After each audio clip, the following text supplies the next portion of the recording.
Hello students, myself Ritesh Das. I'm an educator in civil engineering in University Academy.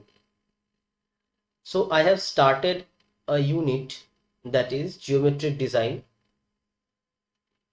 I have come to an end of this chapter which is geometric design, and in this lecture I will discuss about some important MCQs which have came in different exams, and also some numericals from the book of Khanna Justu, uh, through which we can get a clear knowledge about the equations that we are using and how will we apply that equations. Okay, so without any delay, let's get start our lecture. And before that, I would like to request to all of you guys that please do like, share and subscribe our channel. And if you find this video useful, please like, share and subscribe. And if you think that this kind of video I will provide more, then please mark me in comment. Okay, and if you want to download the handwritten PDF class notes, then you can find in the description box. The links are given below. Also you can find the WhatsApp group link and Telegram group link in the description box. Please go and check the links given below.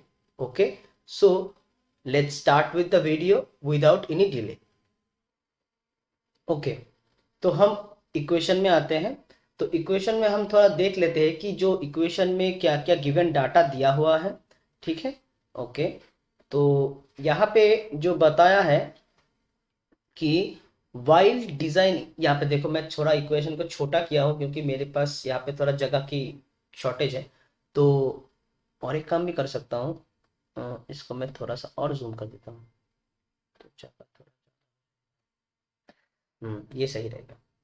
तो देखो, while aligning a highway in a built-up area, it was necessary to provide a horizontal curve of radius 3.25 metre.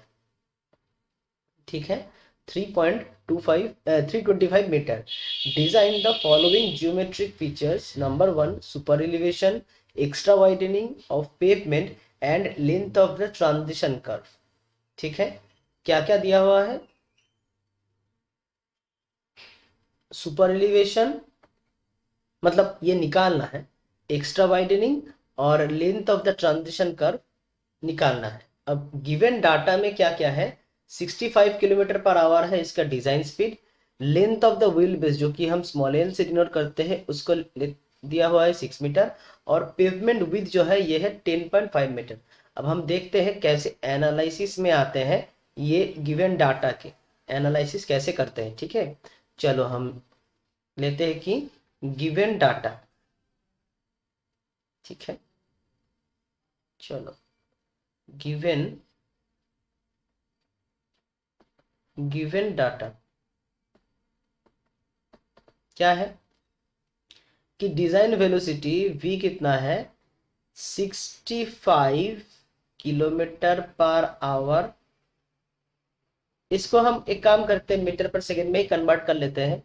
18.05 metre पर second. Okay, इसके बाद क्या है जो कि है जो रेडियस ऑफ द कर्व है r। r कितना है? 325 मीटर।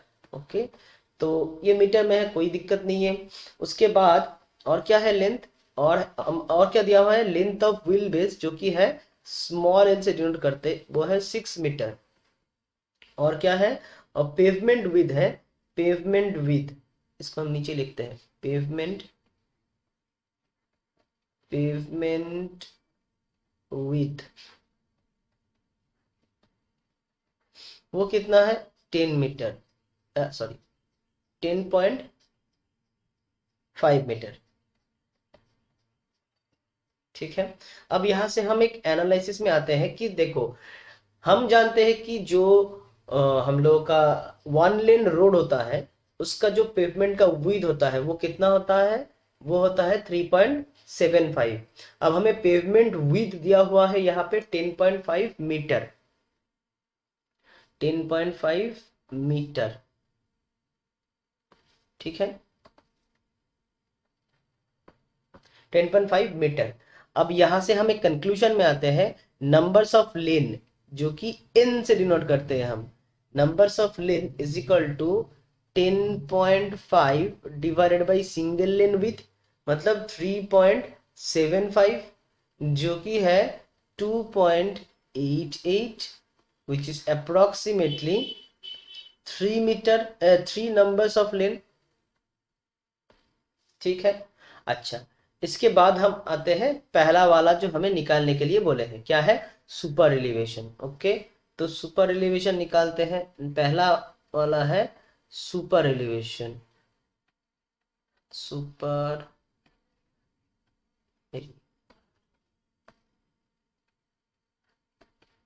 एलिवेशन, सुपर एलिवेशन क्या है, देखो सुपर एलिवेशन कैसे निकालते हैं। तो हमें पता है कि जो हम पहले, अगर आप मेरा पहला वाला लेक्चर फॉलो किए हैं, पहला जो भी लेक्चर्स है, तो उसमें मैंने जब सुपर एलिवेशन का डिजाइन पार्ट में आया था तब मैंने बताया था कि अगर हम देखते हैं कि मिक्स ट्रैफिक कंडीशन होता है, वहां पे अगर हमें पूरा सुपर एलिवेशन से ही जो फ्रिक्शन है उसको रेजिस्ट करना है, मतलब मान लो कि एक रास्ता दिया हुआ है, मिक्स ट्रैफिक कंडीशन है, मिक्स मतलब डिफरेंट टाइप ऑफ ट्रैफिक यहाँ पे चलता है, जैसे कि साइकिल भी चलता है, ब्लॉक कार्ट भी चलता है, वहां पे 4 पहिए वाला कार भी चलता है, लॉरी भी चलता है, ऐसे टाइप का मिक्स ट्रैफिक कंडीशन है। तो वहां पे अगर हमें जो हॉरिजॉन्टल कर्व में जो coefficient of lateral coefficient of friction है उसको एलिमिनेट करना है, उसको नहीं देना है, जो कि डिजाइन प्रोवाइड करना होता है, तो अगर हम पूरा का पूरा सुपर एलिवेशन से ही न्यूट्रलाइज करेंगे, तो जो गिवन जो डिजाइन सुपर एलिवेशन होता है, तो वो होता है कि 75% डिजाइन वेलोसिटी लेके होता है। तो हम लिखते हैं 0.75 v इसका whole square divided by GR। Okay, तो इस पे हम 0.75 इंटू वी कितना है, 18.05, इसका होल स्क्वायर डिवाइडेड बाई जी कितना है 9.81 इंटू आर, और यहाँ पे 325 गिवन है, 325। ओके, तो यहाँ से जो वैल्यू आता है सुपर एलिवेशन का, वो आता है कि 0.058, जो कि हमारा डिजाइन मतलब 0.07 यानी कि 7% ऑफ जो वैल्यू होता है, 7% क्या होता है, मैक्सिमम वैल्यू होता है, मतलब जो भी सुपर एलिवेशन हम प्रोवाइड करेंगे वो 7% से ज्यादा नहीं होगा, उससे कम ही होगा, ठीक है। तो इससे कम है। अब देखो हम ऐसे ही ये प्रोवाइड कर सकते हैं, पर हमें चेक भी करना है, तो चेक के लिए हम क्या करेंगे, पूरा इक्वेशन बनाएंगे, E+F is equal to V square divided by GR। यहां से हमें चेक करेंगे कि जो f का जो वैल्यू है वो सही से आ रहा है कि नहीं, क्योंकि f का वैल्यू भी होना चाहिए 0.15 से कम। तो हम f का वैल्यू भी चेक करेंगे, f is equal to v कितना है, v है 18.05, इसका square divided by 9.81 into R कितना है 325 माइनस ई, मतलब 0.058, जिससे कि हमारा वैल्यू आता है 0.032, जो कि 0.15 से काफी कम है, ठीक है। तो अब हम लिख सकते हैं कि सो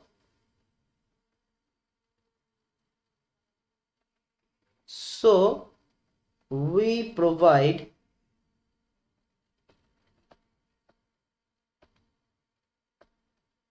design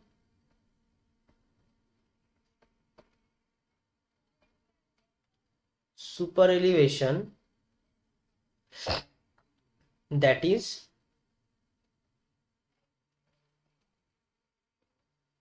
0.058 8, which is the answer of first question.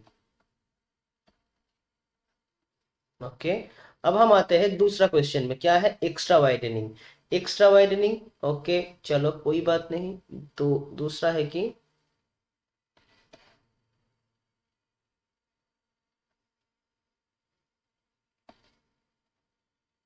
Number 2 निकालने के लिए बोला है कि एक्स्ट्रा वाइडनिंग.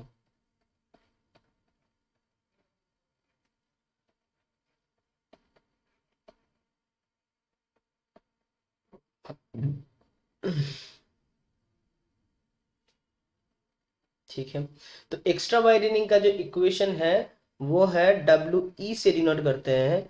ये है N L square divided by 2r plus v divided by 9.5 root over of r. Okay, यहाँ पे n क्या है, n है नंबर ऑफ लेंस, और l क्या है, ये l है, ये जो value length of the wheel base large of largest truck. ठीक है, तो ये है l और r है रेडियस ऑफ द कर्व, और बाकी जो भी है यहाँ पे दिया हुआ है. ठीक है, तो अब हम बिठाते हैं. देखो एक चीज में एक क्विक डिस्कशन कर लेते हैं कि हम जब एक्स्ट्रा वाइडनिंग पढ़े थे तब हम ये डिस्कस किए थे कि जो एक्स्ट्रा वाइडनिंग होता है वो दोनों पार्ट ले मिला के होता है. एक क्या होता है, एक होता है कि जो आपका ये वाला पार्ट जो कि मैकेनिकल वाइडनिंग है, और ये जो वाला पार्ट है ये है साइकोलॉजिकल वाइडनिंग. अब एग्जाम में कभी कभी एमसीक्यू में पूछ लेते हैं कि जो mechanical widening depends on what, mechanical widening depends on what, option दे देते हैं ऐसे कि velocity, length of the wheel base, numbers of lane, radius of the curve, और ऑल ऑफ द अबव और नॉन ऑफ द अबव, ऐसे type का. तो अगर हमें पता है, सॉरी हाँ पता है कि ये डिपेंड कौन से चीज के ऊपर करता है कि numbers of lane, length of the wheel base और रेडियस, इसके ऊपर डिपेंड करता है. पर किसके ऊपर डिपेंड नहीं करता है, वो है वेलोसिटी ऑफ द कार. अब काफी बच्चे गलती कर देते हैं कि मैकेनिकल बोले हैं, कार है तो मतलब ठीक है वेलोसिटी तो इंक्लूड होगा ही. तो ये बात नहीं है, वेलोसिटी इंक्लूड होता है. ये जो साइकोलॉजिकल वाइडनिंग है यहाँ पे वेलोसिटी का कंसिडरेशन आता है. ठीक है, यहाँ पे हमारा वेलोसिटी का कंसिडरेशन आता है. तो हम वैल्यू पुट कर लेते हैं. इन नंबर ऑफ लेन कितना आया था, ये पेवमेंट विड्थ था हमारा 10.5 मीटर. तो इसके वजह से हम लेंथ कितना कैलकुलेट किए थे, 3 नंबर्स ऑफ लेन, और length of the wheel base कितना है 6, इसका square divided by 2 into 325 plus V हम यहाँ पे एक काम करते हैं, वी को हम ऐसे ही किलोमीटर पर आवर में ही छोड़ देते हैं. ठीक है, ये क्या है 65 divided by 9.5 root over of 325, जिससे कि वैल्यू आता है जो एक्स्ट्रा वाइडनिंग वो है 0.546 मीटर. अप्रोक्सीमेटली हम लिख सकते हैं 0.55 मीटर. तो हम कंक्लूजन खींच देते हैं. So the design extra widening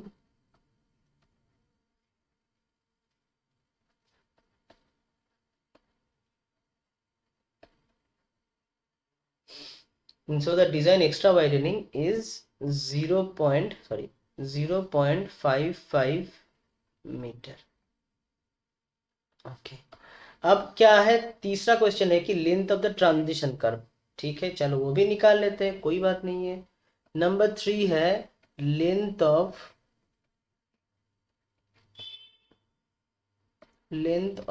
transition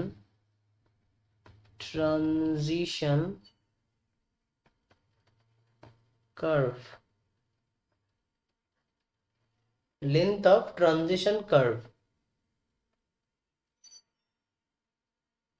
देखो बेटे ये काफी बड़ा एग्जाम्पल है, तो ये मैं इसीलिए करा रहा हूं कि जो कि हम लोगों को पता चले कि ऐसे टाइप का एग्जाम्पल कैसे करना है. ठीक है, तो अब जो भी हम equation, maximum numbers of equation जो भी हम पढ़े हैं जियोमेट्रिक डिजाइन में, वो कैसे अप्लाई होता है. ठीक है, तो length of the transition curve हम कैसे निकालते हैं, तीनों प्रोसेस से निकालते हैं. ए जो कि है length of change of rate of change, sorry, rate of change of rate of change of centrifugal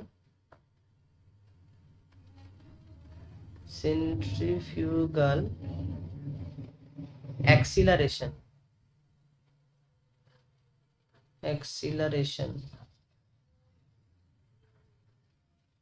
rate of change of centrifugal acceleration. तो इसका इक्वेशन क्या है? इसका दो इक्वेशन है जो कि लेंथ L is equal to L S लिखते हैं।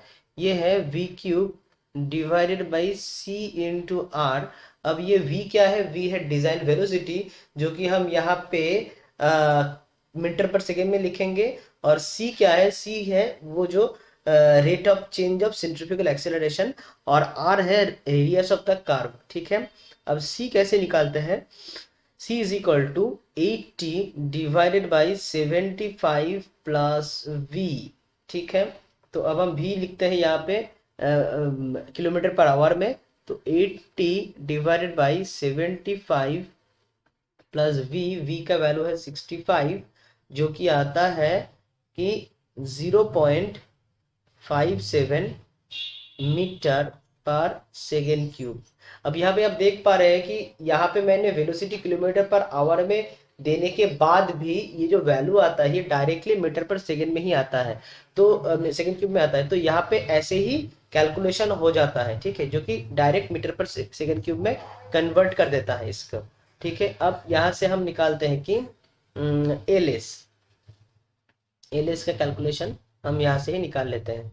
L S is equal to, so length of the curve ls is equal to v cube divided by cr। अब v कितना है? v आपका है कि 18.05, इसका whole cube divided by c कितना आया? 0.57 इंटू r 325, जिसका डायरेक्ट वैल्यू आता है कि 31.9 मीटर, 0.9 मीटर। ओके, ये हो गया, हम पहला निकाले। दूसरा क्या है? दूसरा प्रोसेस क्या है? बी, जो कि है rate of change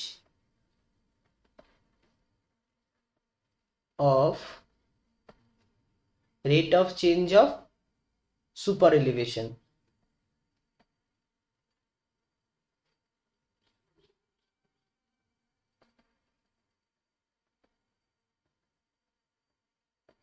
rate of change of super elevation. ठीक है, अब देखो इक्वेशन क्या था? Rate of change of super elevation का जो इक्वेशन था ये था L S is equal to E into small N divided by 2 into W plus W E. ठीक है, तो यहाँ पे ई कितना है? देख लेते हैं, 0.058 ई आया था 0.058। ठीक है, इंटू एन, ये एन जो है ये है इंट्रोडक्शन ऑफ सुपर एलिवेशन। ठीक है, rate of introduction of super elevation, इसको लेते हैं 1/100, इसको लेते हैं 100। एन जो होता है 1 इन एन होता है, ये 100 होता है। ठीक है, तो 100 डिवाइडेड बाई 2 इंटू डब्ल्यू क्या कितना है? 10.5, और डब्ल्यू ई कितना है? 0.55।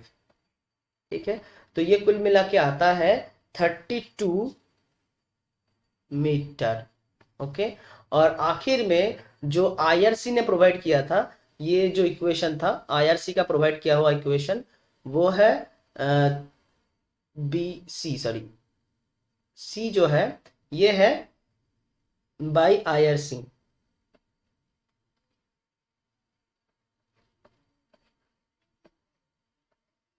इसका जो इक्वेशन है ये इक्वेशन है L S is equal to क्या है? 2.7 V square divided by R. ठीक, अब इसमें v कितना है, v ये आएगा किलोमीटर पर आवर में ही, मतलब 2.7 इंटू 65 स्क्वायर डिवाइडेड बाई 325। यहाँ से जो वैल्यू आता है ये है 35.1। ओके, अब हम देखते हैं कि तीनों में, सॉरी यहाँ पे मीटर होगा, 35.1 मीटर। अब हम देखते हैं कि ये तीनों में कौन सा ज़्यादा है, ये 35 है, ये 32 है, और यहाँ पे 31 है। So we will take the maximum value, so we will take the maximum value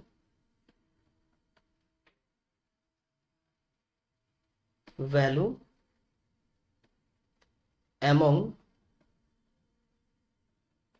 the three, that is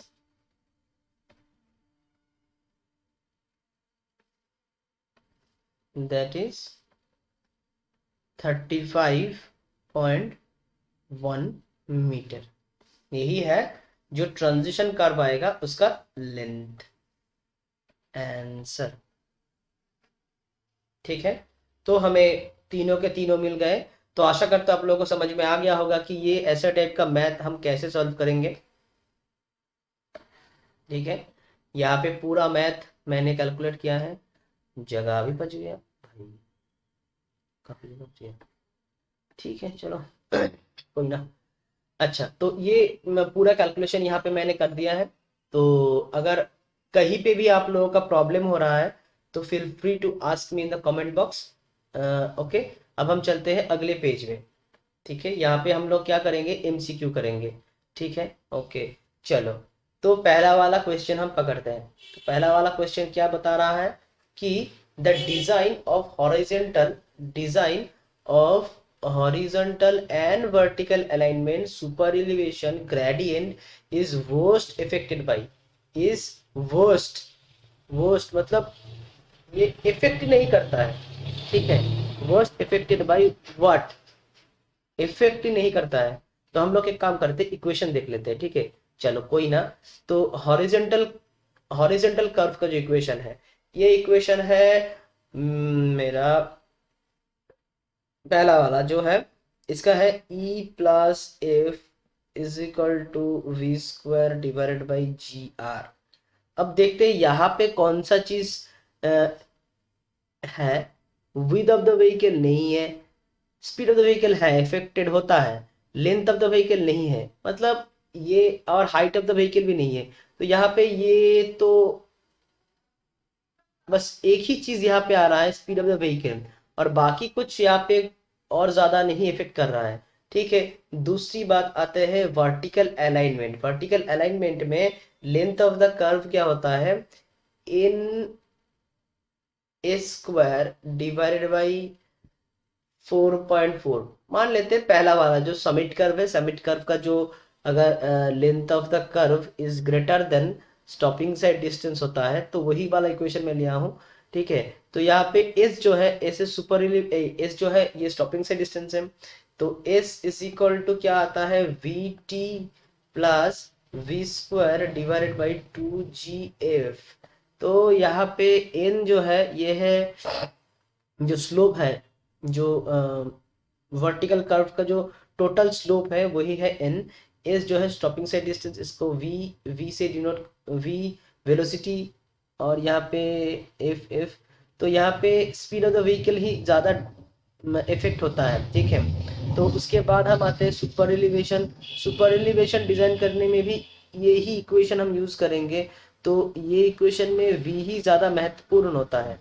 ठीक है, और ग्रेडियंट, ग्रेडियंट मतलब जो स्लोप होता है वो। तो यहाँ पे हम लोग देखो, विद ऑफ द व्हीकल कभी कभी हम यूज कर लेते हैं। ठीक है, विद ऑफ द व्हीकल मतलब मान लो कि हॉरिजेंटल में हम लोग तो ट्रांजिशन कर्व पे आते हैं, तो ट्रांजिशन कर्व में हम with of the vehicle use कर लेते हैं। ठीक है, हॉरिजेंटल ट्रांजिशन कर्व में नहीं, ट्रांजिशन कर्व में नहीं, हम लोग जो एक्स्ट्रा वाइडनिंग है, एक्स्ट्रा वाइडनिंग में हम with of the vehicle use करते हैं, एक्स्ट्रा वाइडनिंग।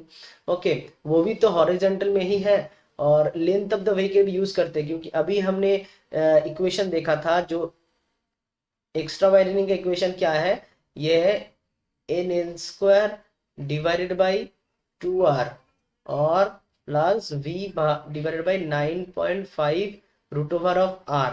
तो ये देखो length of the vehicle affected हो रहा है, ठीक है। और क्या है, width of the vehicle, width of the vehicle तो इफेक्ट करेगा ही, क्योंकि ये विथ ऑफ द व्हीकल से ही एन हम निकाले थे ना।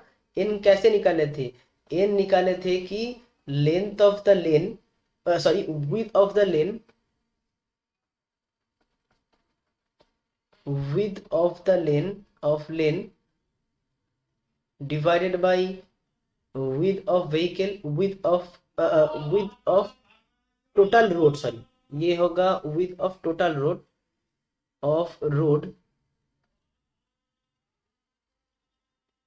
road divided by width of one lane road। तो यहां से हम n निकाले थे, तो with of the length of the vehicle, width of the vehicle भी जरूरी होता है, ठीक है। विथ ऑफ द लेन, इसमें विथ ऑफ द व्हीकल भी इंक्लूड होता है, पर क्या नहीं होता है यहाँ पे, किसका वैल्यू हम करते ही नहीं, किसका यूज हम करते ही नहीं, वो है हाइट ऑफ द व्हीकल, ठीक है। तो बाकी सब में जो कि है यूज होता है, पर height of the vehicle use नहीं होता है। ओके, अच्छा। तो पहला वाला इक्वेशन हम लोग समझ में आ गया, पहला वाला क्वेश्चन समझ में आ गया। दूसरा वाला में चलते हैं। दूसरा वाला में क्या है, the most raised portion of the pavement. Pavement तो ऐसा होता है, इस पेवमेंट का बीच में जो मोस्ट रेज्ड पोर्शन होता है, ये जो मोस्ट रेज्ड पोर्शन होता है, इसको हम क्या बोलते हैं, कैम्बर। इसको हम बोलते हैं कैम्बर, ठीक है। ओके चलो, दूसरा टिक देने का कोई महत्वपूर्ण, ठीक है। अच्छा, तीसरा, द एक्स्ट्रा विथ, ये पूछ देते हैं, the extra with of the pavement is provided on कहाँ पे, हॉरिजॉन्टल कर्व में प्रोवाइड करते हैं, विथ ऑफ द पेवमेंट में प्रोवाइड करते हैं, length of the pavement provide करते हैं, सुपर एलिवेशन में प्रोवाइड करते हैं। हम लोग हॉरिजॉन्टल कर्व में ही प्रोवाइड करते हैं एक्स्ट्रा विथ, ठीक है। ओके, जब ये हॉरिजॉन्टल कर्व होता है, तब वहीं पे हम लोग एक्स्ट्रा विथ मतलब एक्स्ट्रा वाइडनिंग हम प्रोवाइड करते हैं, ठीक है। अब transition curve is introduced in, कहाँ पे इंट्रोड्यूस होता है transition curve, horizontal curve, circular curve, between horizontal and circular curve, vertical curve. देखो, ट्रांजिशन कर्व इंट्रोड्यूस होता है, ये जो हॉरिजॉन्टल रास्ता गया, फिर ऐसे ही झट से सर्कुलर हो गया रास्ता। ये मान लो मेरा रास्ता है, हॉरिजॉन्टल से गया और फिर झट से सर्कुलर हो गया, तो ये एक हॉरिजॉन्टल रोड है, और उसके बाद ये सर्कुलर रोड है, ठीक है। तो हॉरिजॉन्टल कर्व में प्रोवाइड करता है, और ये सर्कुलर कर्व में ही प्रोवाइड करता है, ठीक है। ये सी होगा, ठीक है। उसके बाद हम आते हैं फिफ्थ। फिफ्थ क्वेश्चन हमें क्या बता रहा है, the most important factor that is required for road geometry.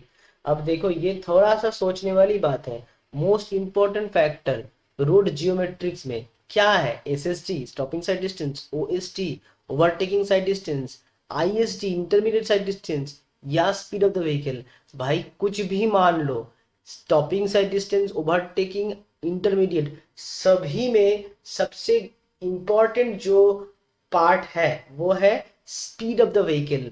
Without speed of the vehicle हम निकाल नहीं पाएंगे। एक काम करते हैं, इसका इक्वेशन हम देख लेते हैं। स्टॉपिंग से डिस्टेंस का इक्वेशन क्या होता है, इसका इक्वेशन होता है V T plus V square divided by 2gf। Okay, अब ओवरटेकिंग साइड डिस्टेंस का इक्वेशन क्या होता है, ये होता है V B into small T plus V B into capital T plus 2s।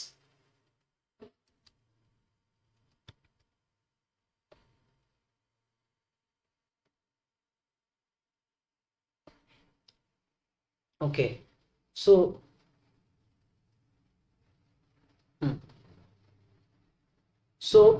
We B into capital T plus 2 is plus V into capital T।